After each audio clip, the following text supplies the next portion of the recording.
Ada 3 syarat agar amalan diterima Allah. Agar amalan yang kita lakukan diterima Allah Subhanahu wa Ta'ala, ada beberapa syarat yang harus menyertai amal soleh.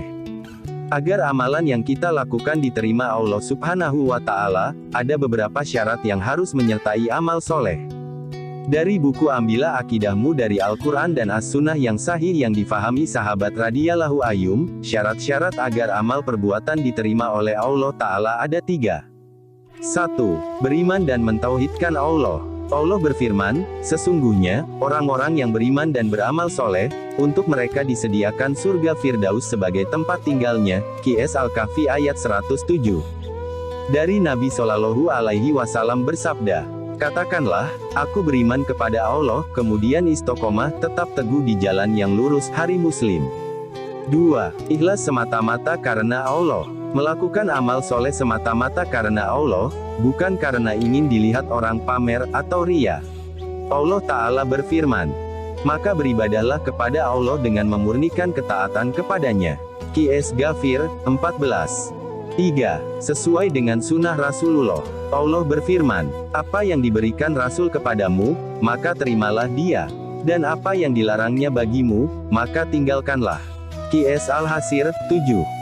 Rasulullah Shallallahu Alaihi Wasallam bersabda, barang siapa melakukan amalan yang tidak termasuk dalam urusan agama kami, maka amalan tersebut tertolak. Hari Muslim. Banyak orang yang melakukan amal soleh tetapi tidak menghasilkan apa-apa. Analoginya, sama seperti orang yang bekerja, namun tidak memberikan manfaat baginya, kecuali hanya rasa lelah.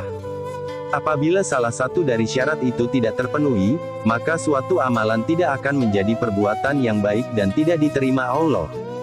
Hal ini diterangkan dalam surat Al-Kahfi ayat 110 yang artinya, barang siapa mengharap perjumpaan dengan Tuhannya, maka hendaklah ia mengerjakan amal yang soleh dan jangan mempersekutukan seorang pun dalam beribadah kepada Tuhannya.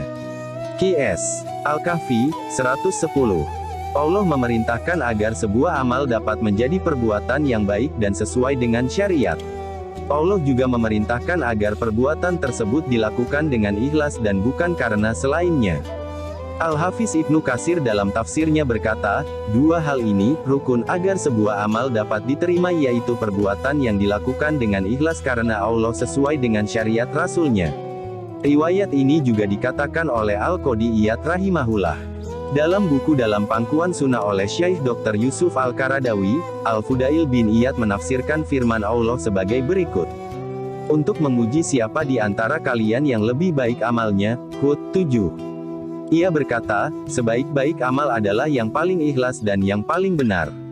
Amal tidak akan diterima kecuali ikhlas dan benar, bahkan jika benar namun tidak ikhlas tetap akan ditolak.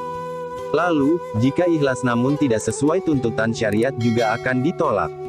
Keikhlasan harus diniatkan karena Allah semata dan sesuai tuntunan berdasarkan petunjuk dan bimbingan Rasulullah.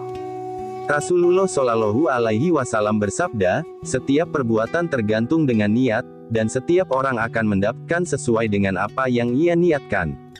Ikhlas melakukan sesuatu karena Allah harus selalu ada dalam niat, seperti dijelaskan dalam firman Allah SWT pada surat Al-Bayyinah ayat 5.